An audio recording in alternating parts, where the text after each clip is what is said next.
Bitcoin, BTC, Halving, ETA, May 12th, 2020, 9:57 AM UTC. As of the time of making this video, just over 13 days away. Can't you just feel the suspense? Block rewards will go from the current 12.5 Bitcoin per block, decreasing to 6.25 BTC per block post-halving. Pre and post-halving, what's going to happen to the price as of the time of making this video? 1 BTC costs 7,865 US dollarinos. Is it going to pump? Is it going to dump? Is it going to be business as usual? Is it priced in? These are the questions on the lips of all cryptocurrency investors. There are valid arguments to be made for all three. Here we are, ladies and gentlemen. The huge moment is almost here. It only happens every 4 years or so. Upon halving, the BTC inflation rate per year will also drop to 1.8% from the current 3.6%, and there will only be around 2.65 million Bitcoin left to mine. About 87.5% are already out there, either held on cold storage, floating around on exchanges, or lost forever. Quick sub-question. How many exactly are lost? That is anyone's guess, but according to a recent study by a blockchain analysis company that specializes in building trust in blockchains, around 4 million Bitcoin are lost and are irretrievable. Hence, they are not in circulation and are just sitting on the actual numbers. Let's talk halving. Pump it, damp it, hold it. I'll tell you my forecast at the end of the video, so stay tuned. Intro video, 10 seconds. DJ, hit it!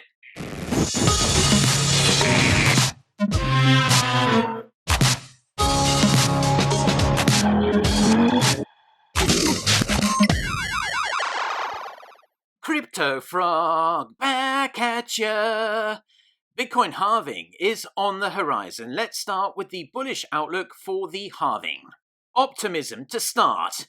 The founder of Weiss Ratings says he thinks the rare event will send BTC to new all-time highs. He says every time this event has happened in the past, it has unleashed a historic bull market. A number of people would argue with that assessment, but more on that later.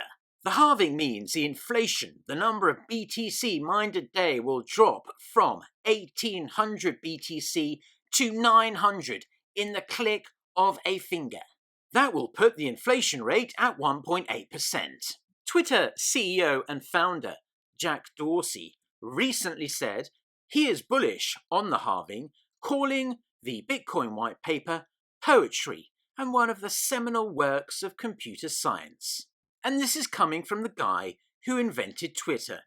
Nice endorsement. Pandemic factor. You could argue that the virus-linked capitulation that shook out weak hands like coconuts from a palm tree, leaving only strong hands that will hold regardless. And if it does dip pre or post halving, they'll just buy more. That might better support the neutral or business as usual scenario.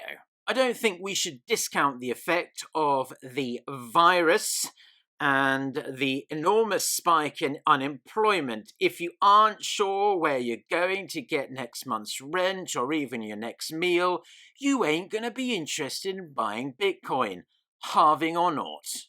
It is a new variable that has been thrown like a spanner into the works and just makes predicting what will happen all the more difficult.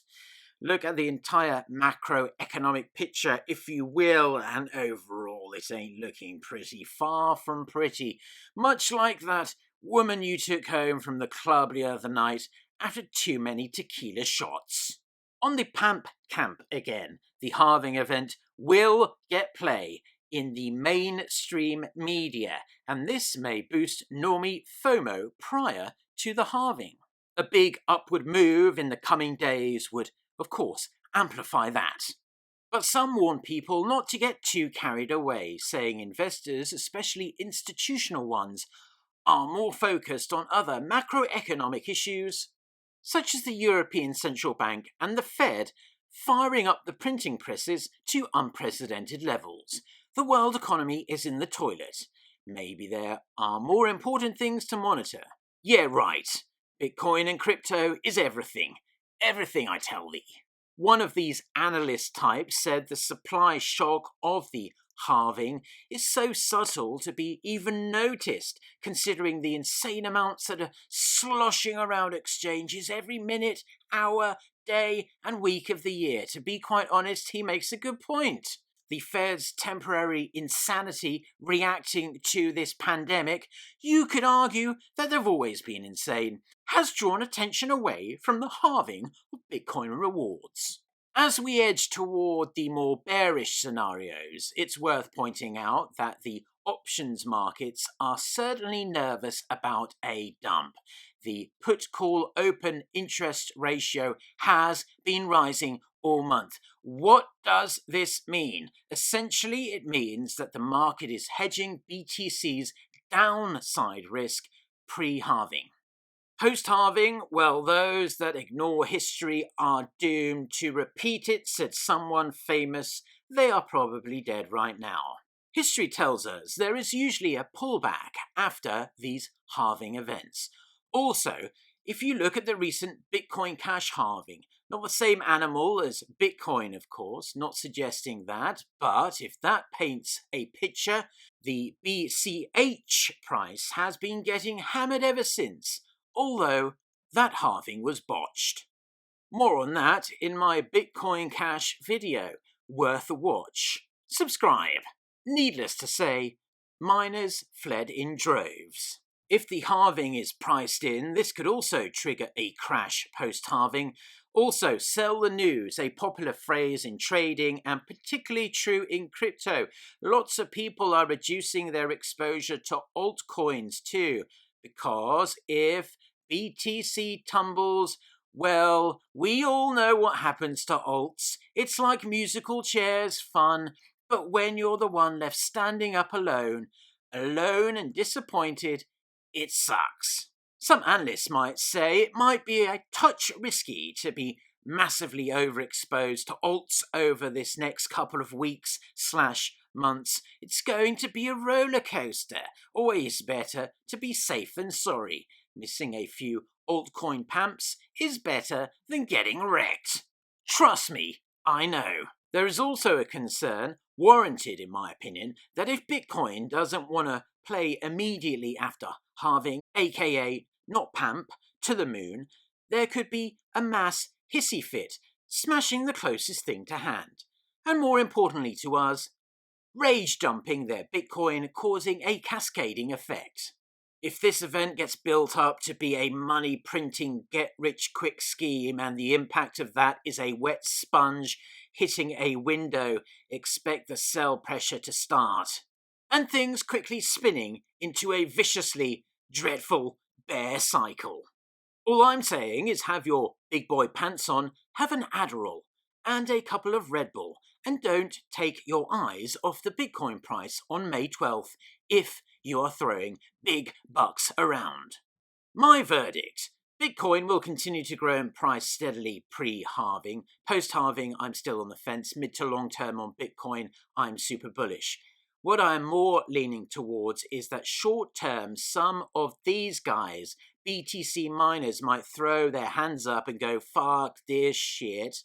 As I've said in one of my previous videos, imagine owning a factory, and then, in the click of a finger, you had to pay your workers, all of them, double the wages for exactly the same work. 12.5 to 6.25. You'd take a serious look at your bottom line. They have probably crunched the numbers already, negotiated cheap electricity deals, upped sticks to Venezuela or somewhere else with virtually free electricity. You could also say that this halving prods Bitcoin miners to switch up costs and friction stroke skin in the game, maybe leading to the migration of capital away from Bitcoin. I personally think Bitcoin will see new all-time highs once everything has settled down. Not financial advice. Wait for a post-halving dip. Scoop up cheap Bitcoin and sit back with a glass of Chardonnay and wait until 20k, 50k per Bitcoin. If you like this video, give me a like, subscribe, check out my numerous other videos. They are coming thick and fast, ladies and gentlemen. Also, click the bell. Follow me on Twitter at CryptoFrog202. Until next time, you know what to do. Stack the Chad. Peace!